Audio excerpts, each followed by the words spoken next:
strengthen the implementation of the mother tongue-based multilingual education. As we move closer to electing our next government leaders, we need to make education a priority. The future of our nation is on the line. We must act now.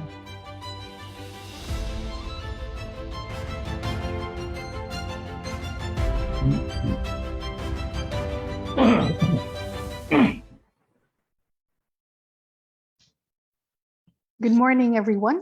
We are about to begin our formal program in a few minutes. In the meantime, please introduce yourselves in the chat box. Thank you.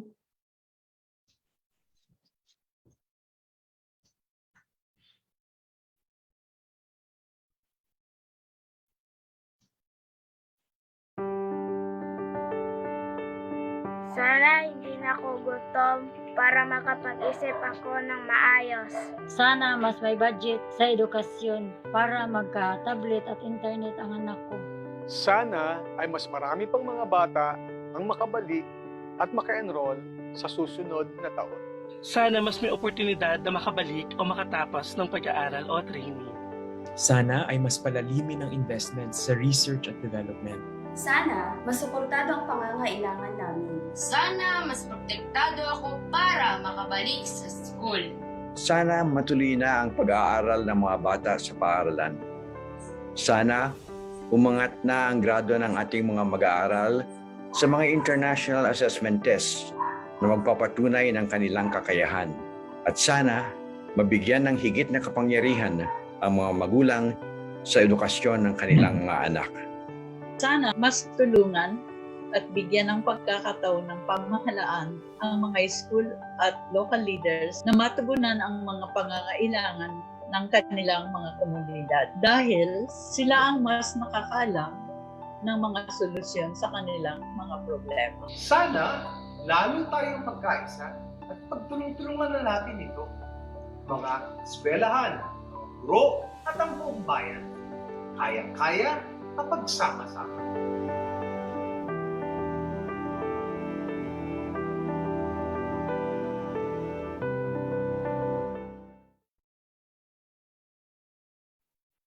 Welcome to the PBED press conference, Pass the EdCom Bill, brought to you by Philippine Business for Education. I'm Regina Mison, and I will be your host for today. Before we officially begin the press con this morning, here are just a few reminders for everybody. This event will be recorded and screenshots will be taken for documentation purposes. Please do not record on your own. Participants' mics will be muted by default. Please include the name of your organization in your Zoom username so you can be properly acknowledged. This event is streaming live on the Facebook page of PBED, facebook.com/1PBED, and also on the pages of Philippine Business for Social Progress or PBSP, COCOPEA, Congressman Romulo's Facebook page, and PBED's Eduk Naman. You can now see a preview of what's going to happen in this morning's event on your screens. We have 5 speakers lined up, so let's get the press con running. At this point, allow me to acknowledge our friends in the media for coming over this event. Ara Perez, ABS-CBN, Jaywa Bernardo, ABS-CBN, Bronte Laksamana, Business World, Russell Koo, Business World, Chris Mundo, Philippine News Agency, and the GMA News team. Welcome all. We are at the tail end of the year, and while there's an ongoing health crisis, there's another crisis that we need to stop. In the education sector, the Education Commission, or EdCom Bill, is a development we hope will gain public traction and support. The EdCom Bill is a policy we have been pushing since 2 years ago. We have pushed for a multi-sectoral EdCom as a vehicle to properly start reforms needed to stop the learning crisis. This morning, we organized a panel to talk about the EdCom Bill and our calls to organize it as a multi-sectoral body and to pass it into law. Our distinguished members of the panel are as follows. Honorable Congressman Roman T. Romulo, Chairperson of the Committee on Basic Education and Culture and sponsor of the EdCom Bill. Mr. Ramon Del Rosario Jr., Chairman of Philippine Business for Education. Dr. Chito B. Salazar, President of Philippine Business for Education. Attorney Noel Joseph Estrada, Managing Director of the Coordinating Council of Private Educational Associations. And Dr. Josephine Georgie Calamlam, President of the Network of Outstanding Teachers. May we kindly ask all our panelists to please keep your cameras open as we take this chance to document this event and take a screenshot of you all. Okay, everyone, on my cue. 1, 2, 3, smile. Thank you very much. Now, in proceeding with our program, each member of the panel will have 5 minutes to speak. Following this, we will have an open forum with our friends from the media to be facilitated by PBED's Executive Director, Love Basiliote. Questions may be asked verbally or written in the chat box. All right, I will not keep everyone waiting any longer. Let me now call on our first speaker who will explain to us why the push for an EDCOM is an urgent call. Ladies and gentlemen, the Chairman of Philippine Business for Education, Mr. Ramon Del Rosario Jr. My esteemed co-panelists, Honorable Congressman Roman Romulo, Chairperson of the Committee on Basic Education and Culture, Attorney Joseph Noel Estrada, Managing Director of COCOPEA, Dr. Josephine Calamlam, President, Network of Outstanding Teachers and Educators, my colleagues from PBED, President Chito Salazar, and Executive Director Love Basilote, and to members of media who are here today, warm greetings to you for taking the time to accept our invitation as we tackle what we believe is a very urgent cause. On behalf of Philippine Business for Education, I would like to welcome you all to today's press conference on the Education Commission Bill, the EDCOM Bill. A lot of you may be asking, why are we here today? It is because the future of education and our learners are on the line. At the beginning of the year, we sounded the alarm on the learning crisis, a crisis so severe that it puts the future of our country and our economy at risk. The pandemic has only emphasized the plight of our teachers and students, not only in the capital, but also in far-flung areas across the country. From the very beginning, PBED has been advocating reforms to improve the lives of Filipinos by advancing the quality of Philippine education. This has not been easy, but there have been some wins. In the past few months, we have noted significant movement in the reforms we have been rallying for. First, an increased enrollment in basic education, surpassing previous year's figures. Second, a pilot for the safe reopening of our schools is now set for November 15th. And lastly, the Education Commission Bill is now in the House of Representatives. To give a brief background, the House Committee on Basic Education and Culture, headed by Congressman Roman Romulo, submitted to the plenary House Bill number 10308, constituting the EDCOM. The bill is expected to be tackled in the plenary upon the resumption of Congress's session on November 8th. This development only elevates the possibility of the EDCOM bill to be passed, hopefully during the 18th Congress. In retrospect, the first EDCOM was constituted 30 years ago in 1991. Within those 30 years, the EDCOM has been a driving force in influencing these policy reforms. The trifocalization of education institutions, universal kindergarten, K-12, mother tongue instruction in the early grades. Though we have achieved a lot, our work is far from over. The recent learning outcomes show that we have not yet tackled all that is on our list. The World Bank shows that 80% of basic education students do not know what they are supposed to know in school.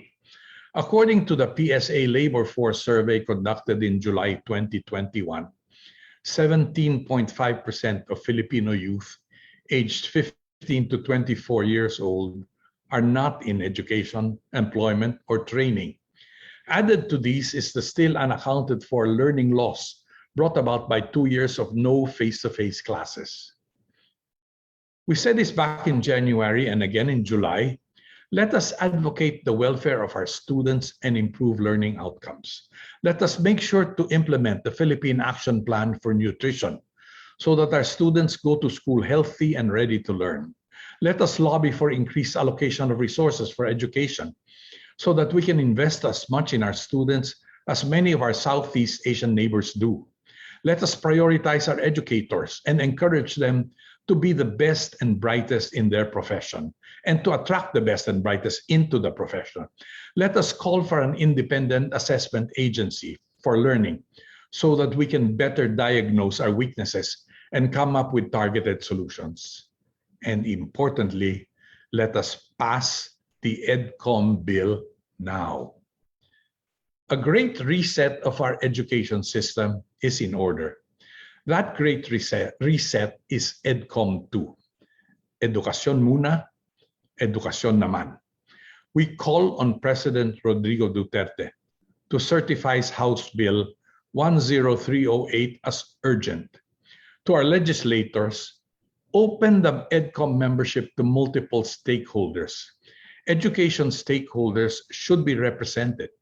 The private sector, teachers, school leaders, education experts, and civic organizations are ready to work collaboratively with the national government and complement each other's efforts in building and rebuilding the system. We do hope that Congressman Roman Romulo would look into our proposal in amending the composition of the EDCOM and consider the representation and active participation of the different stakeholders. Proper representation in EDCOM ensures that practical and theoretical expertise from the ground are heard. It also facilitates the implementation of reforms because the recipients are involved not just in the discussions, but in the outcomes.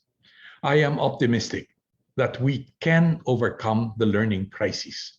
Passing this EDCOM bill is a major step towards that direction. Thank you all and have a productive morning. Thank you, Sir Ramon, for your presentation and for highlighting here the very importance of how the EDCOM must be composed of different stakeholders. Now, just in, we would also like to acknowledge more members of the media. Thank you so much for coming to this presser this morning. Romina Cabrera, Philippine Star, and Nenny, hold on, let me get your name right, Nenny Santa Romana Cruz, Philippine Daily Inquirer. Now, our second speaker is the Managing Director of the Coordinating Council of Private Educational Associations, Attorney Joseph Noel Estrada. Thank you, and good morning to all our friends at the Philippine Business for Education, to our chairperson, to the PBED chairperson, Ramon de Rosarian, to Dr. Chito Salazar, and of course to our honorable congressman, the chairman of the House Committee on Basic Education, Congressman Roman Romulo, and to our co-panelists this morning. We would like to reiterate COCOPEA's support also of the passage of the EDCOM bill, similar to the position of the PBED. And we'd like also to reiterate our position that we have also shared in the hearings at the committee of Congressman Romulo. Like in many countries all over the world, the Philippine education sector is among those that have suffered the hardest blow since the COVID-19 pandemic began to cause severe and extensive damage to our economy last year. And to be able to truly understand and appreciate the current state of Philippine education, it is important to look further back, not only at the time of the pandemic last year, but in the pre-pandemic years as well. Pre-pandemic Philippine education has already been buried in serious concerns, leading us to the current learning crisis. As we all know, out of the 79 countries that participated in the PISA, in 2018, the Philippines ranked last in reading and second to the last in science and math. In 2019, the themes or trends in international mathematics and science study, the Philippines ranked last in math and science. And in CPLM in 2019, among the 6 ASEAN countries, the Philippines ranked 4th or 5th. But it's not always a downward trajectory for education, as we have also seen the reduction of out-of-school children in basic education and the increase in the enrollment in higher education programs. The Universal Access to Quality Tertiary Education, or RA 10931, was passed in 2017 to provide free higher education in state and local colleges and universities, and the establishment of a tertiary education subsidy which includes the students in the private higher education institutions. Certainly, while access to education is still a problem, we have substantially improved in this area of access. But with more focus on access, it has manifested our country's need to give more attention to improving the quality of education, including the quality of our teachers and the outcome of our learners and graduates, if we want to be at par with our ASEAN neighbors in education. The role of the private sector in improving the overall quality of education, the learner outcomes and literacy, and the returns for graduates is indispensable, as private education tends to be cost-effective and agile in adapting to changes. However, the robust funding in public schools and state universities and colleges on free and near-free public education has also resulted to the unintended consequence of easing out and diminished participation of the private sector in education. The crowding out and diminished participation of the private sector has contributed to low efficiency of our education system and the current learning crisis of our students. These challenges in education have been exacerbated by the pandemic as more private schools close. Many students and teachers migrate to the public school system, and many students fail to continue with their education because of economic difficulties. We therefore support the urgent passage of the law that would convene the Congressional Education Commission for the second time to allow the legislature with increased participation of key education stakeholders to revisit the laws passed after the EDCOM 1, to check whether the agencies are implementing the mandates of the law created pursuant to the EDCOM recommendations, and of course the recent major education reforms, which include the K-12 law, the Universal Access to Quality Tertiary Education, the PQF Act, and the other laws. And more importantly, to propose the needed policy interventions to address the current education crisis and improve the state of Philippine education. We believe that in the review of the policy landscape of education, and key to helping government address the learning crisis, focus on the following is vital importance. First is the strengthening of the complementary roles of public and private sectors in education as mandated by our Constitution, the reasonable regulation and supervision of all educational institutions, and the state funding of education, including students in private education. We will continue to engage our policymakers to meaningful discussions on how the private sector can help our government in its pandemic recovery measures, and more significantly, in further operationalizing the constitutional mandate of complementarity between the public and the private sectors under one system of Philippine education, and improve the quality of our education and ultimately the quality of our learners and graduates. Maraming salamat po at magandang umaga sa inyo lahat. Thank you, Attorney Estrada, for sharing with us the complementary role of private education in resolving the learning crisis. Our next speaker is the president of the Network of Outstanding Teachers and Educators, Dr. Josephine Joji Calamlang. To the respected members of the panel, to the PBED leadership and its staff, to the members of the media, good morning to one and all. In behalf of the Network of Outstanding Teachers and Educators Incorporated, I would like to thank the PBED, the organizers of this conference, for inviting us here as I represent the sector of the teachers. The role of the teachers in achieving quality learning cannot be overemphasized. Teachers have an important role and unique perspective in contributing to public debate about education. Teachers identifying themselves as learners is key to the development of a community of thinking in a school. There is a lot of work to do in upskilling and upscaling the teachers, in which high quality performance must be made the norm. The role of the teachers should conform to the changes brought about by national and global developments and the demands of such as the K-12 reform and the ASEAN integration, globalization, and the changing qualities of the 21st century learners. If teachers are seen to be potent force in upgrading the quality of education, they need support in areas that will transform them to perform as teacher leaders who have a wider moral vision, moving beyond the narrowness of personal gain and private intellectual development. If teachers understand how self and others learn, they will, number one, understand the process of learning, a personal meaning making, and design teaching practice based on this understanding. Number two, they will understand fundamentally social and dialogic nature of learning and reflect this in the learning programs. Number three, appreciate the potency of the learner's self-concept in determining learning success.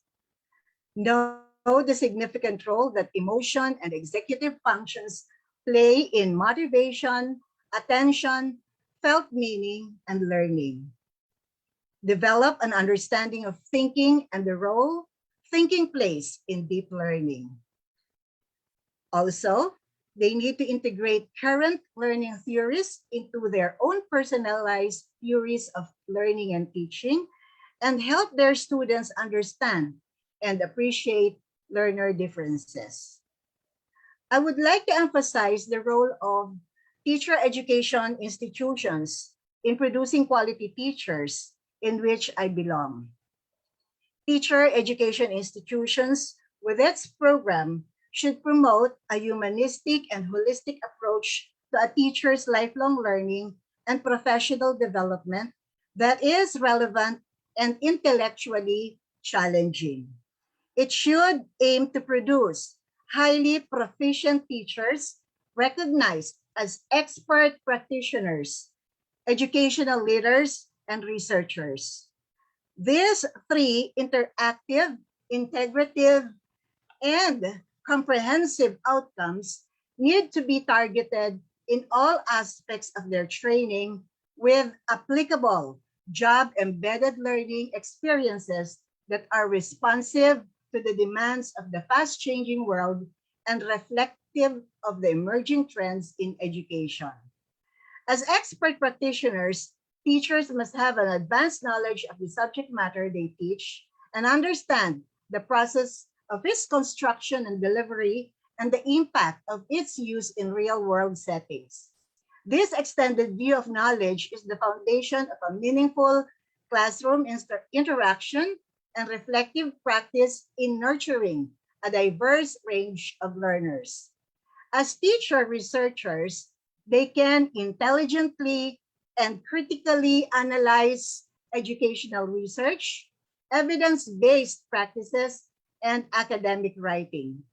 They are expected to demonstrate self-direction and self-agency in the conduct of research that could contribute to knowledge creation and utilization, and that could sustain one's thirst for lifelong learning. Engagement in a specialized or multidisciplinary work done individually or collaboratively enables teachers to identify and interrogate gaps in standards, policies, and practices in education. As educational leaders, teachers are expected to exhibit their leadership skills in building a community of practice, empowering students and colleagues, using data and resources in making strategic education decisions to benefit their students and colleagues. creating a vision and a plan to unite a team to achieve common goals, creating a collaborative and inclusive learning environment, and in confronting disruptions in learning environments.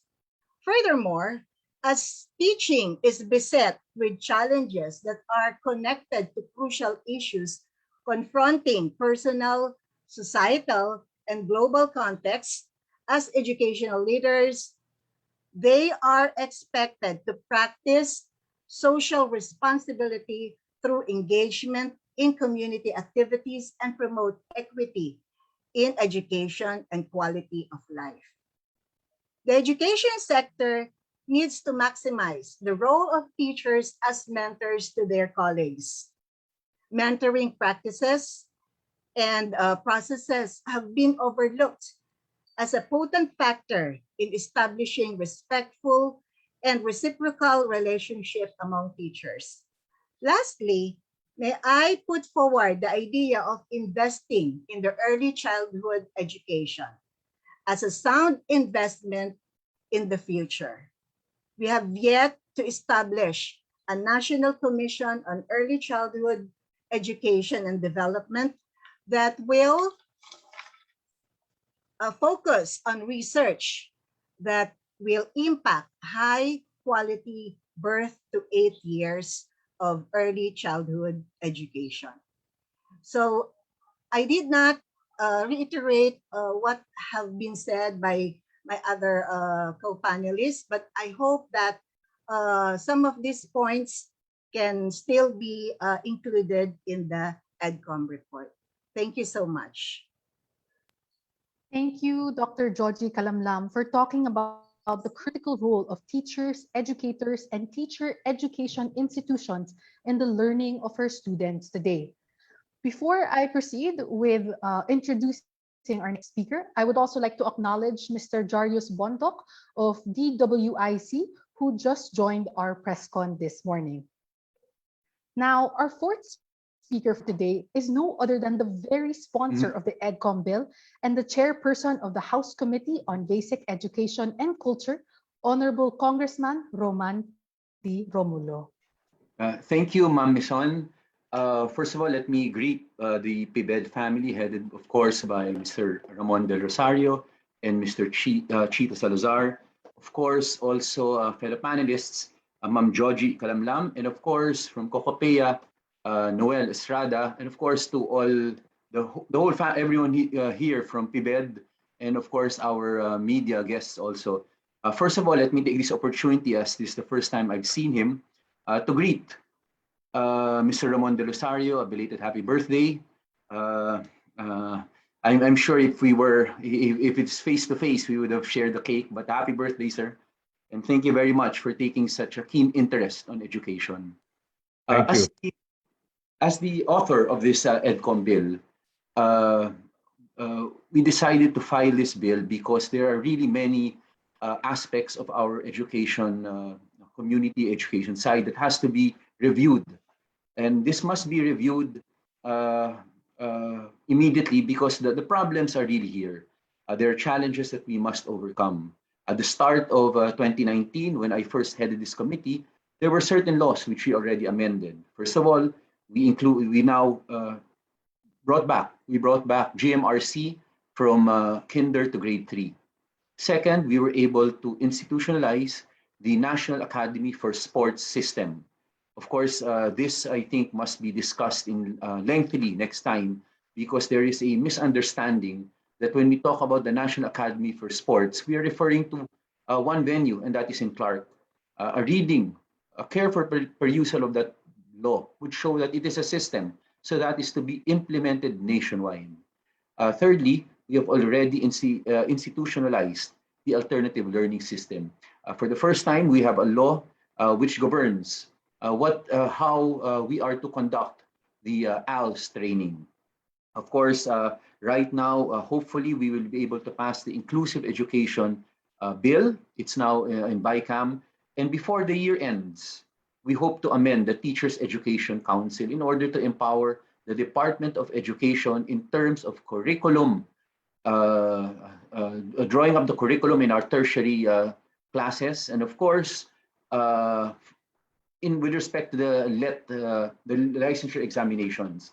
Hopefully, before the year ends, we also pass the Teachers Education Council amendments. This bill, of course, as currently drafted, is patterned really from the previous 30-year EDCOM 1, which really put together senators and members of Congress. But we have learned in these 30 years and right now that more importantly is really to get the private sector on board. How we do that, the mechanics, of course, PBED and of course, Attorney Noel will probably help us. What we want really is that this is non-political. And as mentioned by Brother Armin earlier, I heard him in the teaser, saying that with respect to education, dapat sama-sama talaga tayong lahat. And let's face reality, the inputs that private sector will give us because they are on the ground, as mentioned earlier, and because they have a stake in education would without doubt be of great importance. But let me point out that has come up with the right mechanics on who from the private sector should form part of this board. Secondly, again, this is just an appeal. When we come to that board, when we start discussing this EDCOM 2, let's go into it with open hearts and an open mind. I know that there are biases. There are some individuals may want to really promote certain things, but with an open mind, with an open heart, what is important here is we go into this for our children, for the Filipino youth. I think that's the sole thing that we want. In fact, listening to everybody, there are so many objectives that everyone wants. For me, it's really simple. Just to ensure, at least from K to 3, that all our students learn how to read and understand what they're reading. Filipinos are by nature smart people. We teach them how to read and understand what they're reading, they will go places. Sa akin, talking about competencies, talking about different subjects, okay sa akin lahat yan. But sa akin, basically, it's just one objective. Reading, reading, reading. Let's ensure K to 3 is reading, reading, reading, and understanding what they're reading. And Filipinos will go places. Again, thank you, PBED. And I hope that you continue with this crusade that you're doing. Thank you so much, Congressman Romulo, for responding to our calls to uplift the learnings of our students. Thank you also to Ms. Jessa Pacaldo of Brigada 5 CDO for joining us in our press con. Ladies and gentlemen, we've been having a rather hefty discussion this morning. But before we proceed with our last speaker for today, let's all watch another short video from teachers and education advocates from around the country as they convey their hope and aspirations for themselves, their students, and the Philippines. Kung sama-sama, matutupad ang ating mga sana. Kaya ang bawat boto ay may dalang pag-asa. May pag-asa na masunod ang gusto ng taong bayan. May pag-asa na masolusyonan ang krisis sa edukasyon. May pag-asa na masimulan ang reforma. May pag-asa na masuri ang mga bagong lider.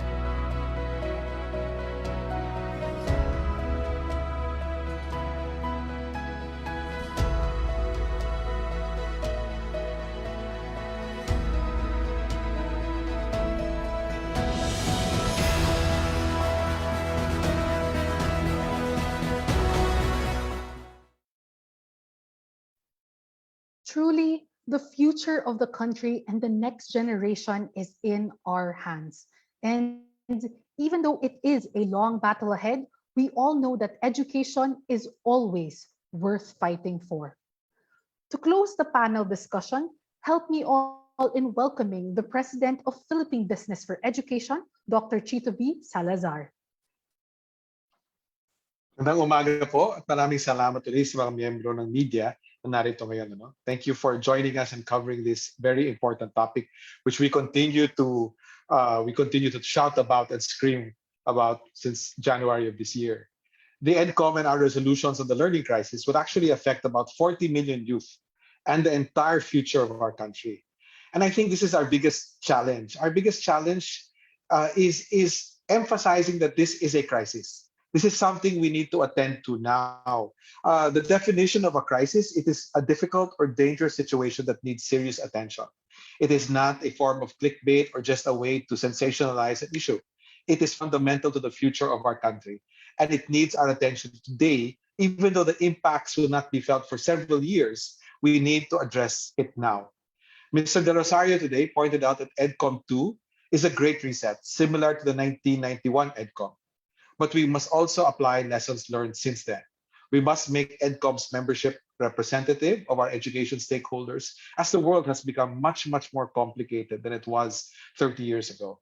Attorney Estrada of COCOPEA highlighted the complementary role of private education in the delivery of education service, and this must be considered by our EDCOM as we move forward. And Dr. Joji Kalamlam shared her thoughts on how teacher welfare and development can help solve the learning crisis. I think this is one thing that has not changed in 30 years. In any education system, the teacher is core and is key to the quality of the system, and therefore a lot of emphasis must be placed on really coming up with a top-notch teacher group that will really help our country move forward. And we'd like to thank, of course, last but not the least, Congressman Ramon Romulo, who has been a partner of Philippine Business for Education through many discussions and many issues, for taking charge of the EDCOM bill, hearing us out, and sharing his thoughts on how to improve and move this bill forward. The EDCOM and its activities will actually cross political boundaries. It might get passed by this 18th Congress, although this is something we must insist on that it gets passed, but its creation will not happen until the next Congress. Therefore, its reports and recommendations will be received by the next president of this country, and its reforms implemented by the next DepEd secretary, and so on. So first, we need to make sure it will be passed. Our biggest worry is as the political dynamics change and congressmen and our legislators start to focus on the 2022 elections, makakalimutan itong napaka-importanting issue na naman.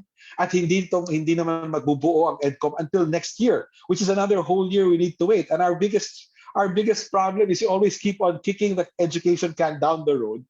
And every time we do this, we never end up resolving the problem. So we're really calling Congress to please, and the senators, to please pass this bill today, as soon as you can, so that we can finally move forward towards reforming the system.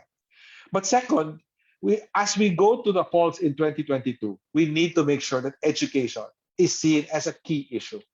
Again, ang problema po natin is that it's not felt right away because the problems of education are not something that is as visible as a house burning or as the pandemic. It is not so. It is therefore oftentimes ignored.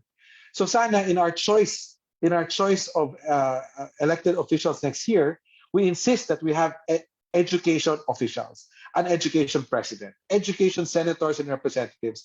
And because a lot can be done at the local government level, even in the choice of local government officials, we must make education a key issue in this coming election. So yun po ang panawagan ng PBED.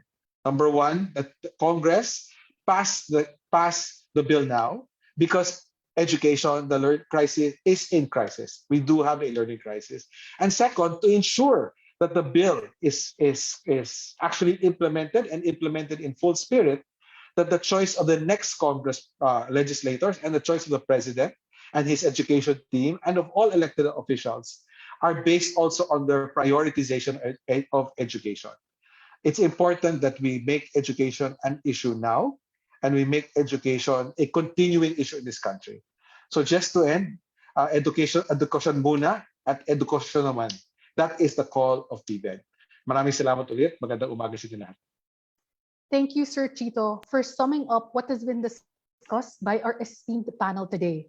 Indeed, as the election draws near, we really have to consider candidates who stand for education and make it a priority. At this point, we will now proceed to the open forum. Before I turn over the floor to our session moderator, May I remind everyone of how you can key in your questions. You may type your questions in the chat box or raise your hand if you want to ask your questions live on the floor. The open forum will now be facilitated by PBED's Executive Director. So friends, please welcome Ms. Love Basiliote. Thanks, Regina. I now open the floor for questions from the media.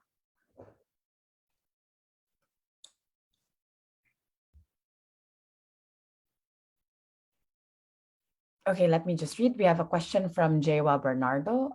For the panelists, he didn't specify which one. Do you believe policymakers can prioritize the EDCOM bill and the convening of the EDCOM, given that the country is going to into an election year next year?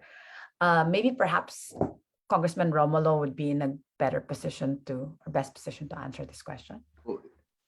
Thank you, Ma'am Love. Yes, actually, it's already on the floor. So that will be taken up the moment we resume session. I am fairly confident that we will be able to pass this bill. But of course, that's correct. We're going now to an election year, and what will happen. That is why I'm very open, in fact, to the suggestion of PBED that we amend on the floor this bill in order to bring in more private participation. So while politicians will be busy with elections, maybe our private partners here will be able to proceed with this bill so that the next presidency, the next administration will have something on their plate, something to consider. And that is the most important thing, because there are many things that must be reviewed, not necessarily changed, just reviewed to see how it's working. Thanks, Congressman Romulo. Other questions from the floor? Feel free also to just raise your hand and I can acknowledge you, and you can also ask your question directly.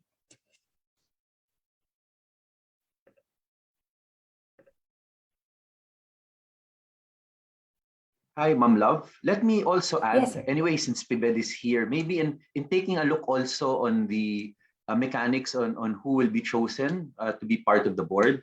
Based on the teaser when we started this meeting, there are still a lot of former secretaries of education who are still up and about, who know the problems, and maybe when they were there, of course, it's more difficult to make a decision when you're actually the secretary, because you must balance everything. But now, maybe as a board of advisors there, something, I'm sure they will be able to share their experiences and what really happened. Sayang if we don't draw from that experience. And there's still several secretaries who I think are very active in the field of education. Thank you, Congressman Romulo. So yeah, definitely. In terms of just to add to that, in terms of the how the members of the private sector, civil society will be chosen, I think that can definitely be discussed. And that's a great idea about getting former education secretaries as well to be active members of the EDCOM too. There is another question here. Sir, I think a follow-up question to kanina. How fast do you think the House can pass the bill? May timeline na yung tanong. Subject to the mechanics of the selection process for the private sector. I'm fairly confident that this year we will get it through the House. The Senate, I cannot respond to that, but the Senate has always been an very, very active in education. So I'm sure they will also move on this. Thank you. So this Thank you, year. sir.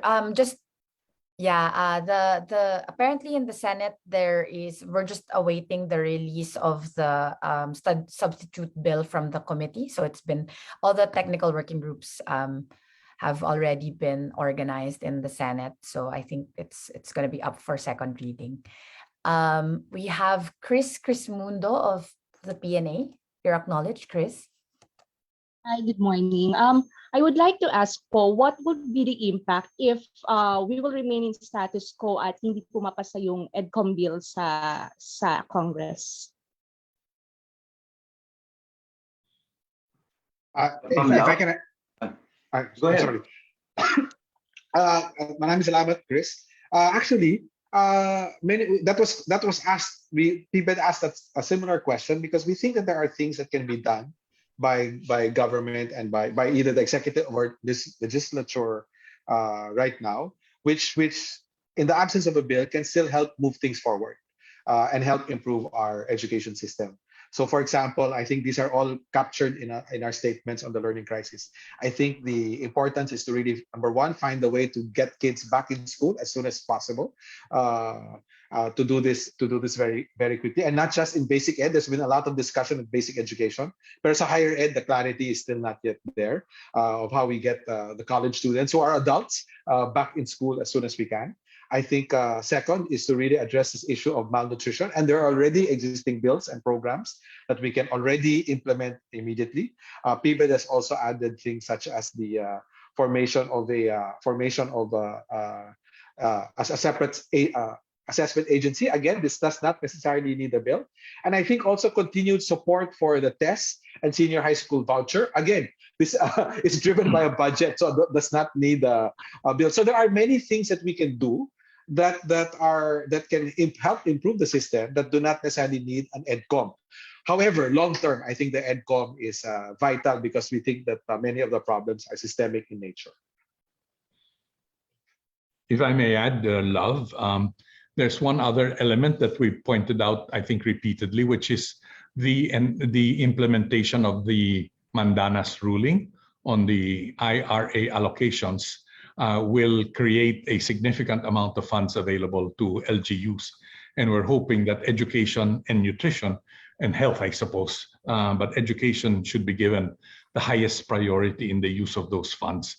There are so many useful initiatives that can be undertaken with the smart use of those funds, and that need not wait also for the Education Commission. But I totally agree. The value of the Education Commission is to put an overall plan, an overall scheme, an overall framework for the way we will move forward on education. So both are necessary, but things can move even before the Education Commission's output is in place. Thank you. Thanks. Congressman Romulo, would you like to add, or Attorney Joseph or George? Just to say that I think I agree with all the panelists. The EDCOM is important because it will give us a roadmap. And because private sector will be participating in that, I think the non-political nature of that roadmap will be appreciated by policymakers. So it will be easier to implement if laws are needed. Love, if I may add, in terms of the importance of the EDCOM, I think three things. Number one is the external review that will be made. We all know about the issues at the policy level, but we need an independent and external review of the implementation of the laws, and so we can learn from that, no. And how extensive and reliable that review would be would of course would also depend on the inputs from the stakeholders, no, down to the level of the teachers on the ground, no. So I think that would really play a vital role in the review, and then of course the recommendations from our legislators, and then more importantly the implementation part. So and overall the duration, how we can promptly address all of these things without having a substantial change in the status quo. You see how rapidly the environment is changing. So we hope that before there's another substantial disruption or change in the policy environment, the recommendations will already be ready, and that not only the legislature but of course the administrative agencies would also be ready to cooperate and to implement what our legislature would recommend in terms of new laws and recalibration of implementation. Thank you. Thanks, Attorney Joseph. There's a follow-up question here, and I think Georgie would be in the best position to answer. Although you already talked about it in your statement earlier, direct impact of the EDCOM, should it be passed, that will be felt by students and teachers into law. Teacher Georgie. I guess the impact of the EDCOM is highly dependent on how it will be implemented. So many of our policies, I think, have gone nowhere because of the gap, in the implementation. We have very good rules. We have I've read the EDCOM in 1991, and I'm really excited to see how it will be recalibrated or it will be reviewed. But much has to be, there is much to be done in terms of its implementation. That's it. So, for example, in Australia, nakita ko doon, na even the private schools are supported by the government. So, in fact, they get really a huge amount of support, especially those private schools who have unique programs, like some of the schools that we visited. Thank you, Teacher Georgie. Thank you. Representative Roman, yes? Ma'am, love just what Ma'am Georgie said, and I think that should be something that the private sector could bring into the discussions for EDCOM 2. Instead of us, especially in congested areas like Metro Manila, na talaga naman mahirap na ang buildable space. But we have so many private schools all around. So maybe, it is high time that we ask the assistance of our private schools in terms of instead of building schools, maybe we can use the facilities and increase the voucher system, recalibrate the amounts because it's just too small already. Ang maintenance kasi mahal rin eh. Mahal rin para sa DepEd maintaining a building eh. So that is something that the private sector during this EDCOM 2 can propose. Because sayang, ang dami natin talagang schools sa Metro Manila na private that are not being tapped eh. And then the voucher system is just too small. Ang liit. Parang no one would be able to really use that eh. So maybe instead of building classrooms, building schools, maybe a suggestion of increasing the voucher system, the amounts in the voucher system and also the number of vouchers to the private schools as long as they are able to assure us of a minimum quality of teaching. And our students will learn. Something like that. So I just wanted to mention that because perfect lang talaga yung sinasabi kanina ni Ma'am Georgie. Thank you, Congressman Roman. And before I turn over to Attorney Joseph, who I'm sure will have more to say on that. Yeah, definitely the EDCOM, and just to add to the discussion, it has to focus where we are proposing that the EDCOM to actually will focus on 4 key result areas, and one being education and learning inputs. And it's very important, right, to take into account what are the learning environments that would really encourage improved learning outcomes. So if that will take leveraging resources of the government and private sector to offer learning environments that are actually really conducive to learning, we think that the EDCOM and the roadmap that it will eventually develop could focus on that and recommend like good implementation guidelines to also bridge the gap between policy and implementation. Okay, Attorney Joseph. Love, I just wanted to thank Congressman Roman for mentioning it again, the importance of exploring the participation of the private sector, tapping our resources in order to contribute to the improvement of our learning outcomes. And that is in essence the complementarity mandate of our Constitution.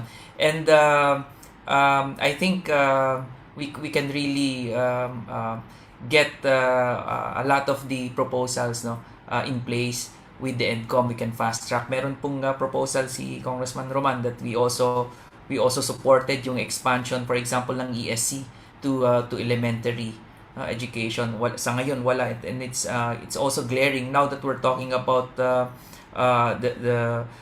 early intervention for our students. I think kailangan talaga natin ngayon. Only 9% of enrollment are in the private sector for elementary. So I think it will really help a lot if we expand with the bill sponsored also by Congressman Roman. Thank you.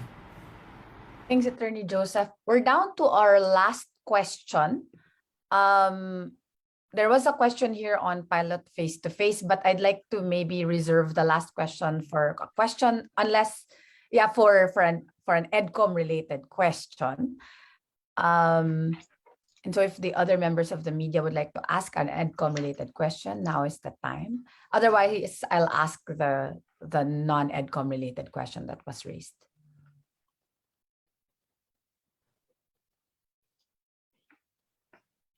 Okay.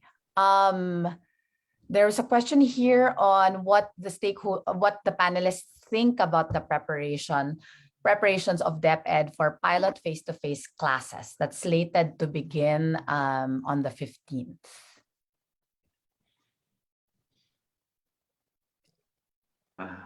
If no one wants to respond, let me start. I think, first of all, I fully support what the DepEd will be doing to start this face-to-face. I hope that I'm not really familiar now on how they've prepared, but I understand that they got the consents of the local government units concerned, the DOH and the barangay itself.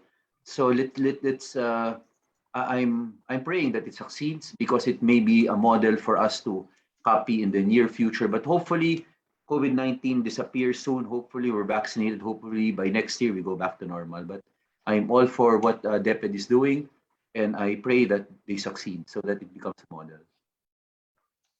Siguro ako, what we'd like to comment is PBED has been calling for face-to-face classes, at least in areas that are safe or where incidences of COVID have gone down for a long time. Actually, even at the start of the pandemic last year. Now, I recall during the presentation of Secretary Diling in the MAP Forum on Education, she mentioned that actually DepEd recommended, I think, 600 schools, but the IATF kept on dropping this, saying, how can 600 schools be a pilot? Except when you have 600 out of 48,000 schools.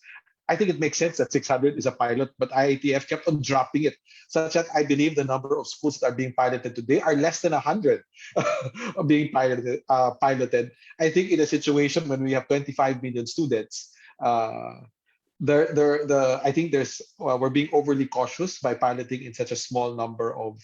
I mean, DepEd itself felt it could have gone beyond 100. So I really think this must be a priority, and maybe a team that is composed of members of the IATF, but a broader spectrum on it can be brought together to really figure out the best way that we can speed this up as soon as we can, because the learning is really not there. And even in face-to-face times, our learning is already behind. So we can imagine how much further behind it's getting in a period of non-face-to-face.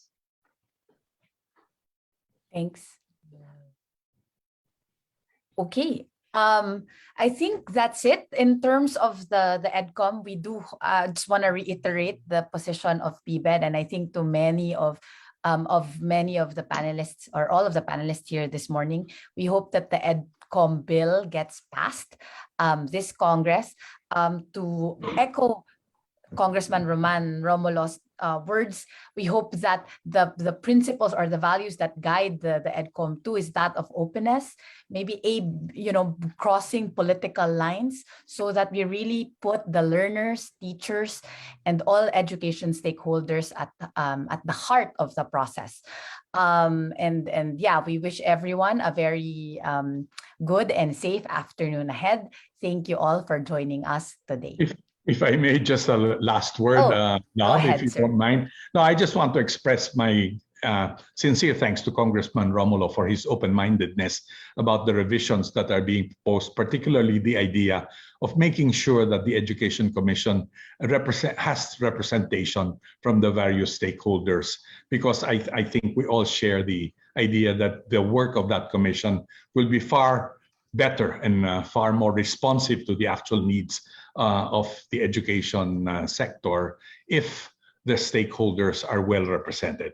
I realize there will be a challenge in selecting who actually will represent the various sectors, but that's a challenge that needs to be met and needs to be addressed quickly so that the bill can move forward, because we don't want that to be the stumbling block now that we've opened up the idea.